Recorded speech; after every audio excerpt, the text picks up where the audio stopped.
The other night, I was walking back to my apartment in Brooklyn when I noticed a raccoon was walking next to me. He kept alongside me almost all the way down the block. And it reminded me of a time last summer when a friend of mine saw a raccoon in the park and she thought it was some mistake, like it wasn't supposed to be here. Like when that mandarin duck was in Central Park or when the owl escaped from the zoo, that's what she thought of raccoons. But upon a quick Google search, you'll find raccoons are actually the most widespread animal in New York. The NYC.gov website even devotes a whole page to them, which goes on to draw an alarming number of connections between raccoons and the people of New York. Adaptable, resourceful, always on the lookout for a free meal. They call us the human counterparts to raccoons, and write, "City living can be tough, regardless of your species." Again, this is an official page of the government of New York City. But it left me thinking, with so many connections drawn, might we actually be their counterparts? I can't speak for raccoons, but recently city living has been especially tough for some of the humans I know. Layoffs, breakups, issues with health, robberies and assaults, and loved ones lost. I've had some of these in my mix too. Grief can be a very lonely feeling, and sometimes it leaves me questioning how I got here. If I was supposed to be somewhere else with someone else, did I make some mistake? Am I really supposed to be in a zoo or in East Asia? Maybe.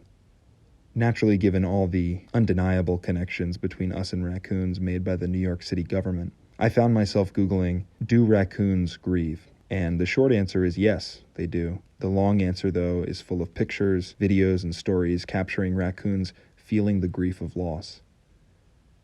They are deeply sensitive animals. That night, after I walked with the raccoon, I got up to my apartment and looked out the window to see if I could find him again. And I did. But I noticed a group of guys following behind him. I watched as they chased him across the street. He hid underneath a car, and one of the guys tried to jump around and scare him. Eventually, he ran away. I don't know what that raccoon was feeling that night, but I know city living can be tough, regardless of your species. And I know raccoons grieve. And I know grief. And I wish city living was easier across the species divide. But if we really are their human counterparts, it's nice to know they're the most widespread animal in New York. I mean, when life gives me grief and makes me feel lonely, it's nice to remember I'm not really alone, that these streets are shared, even one block at a time.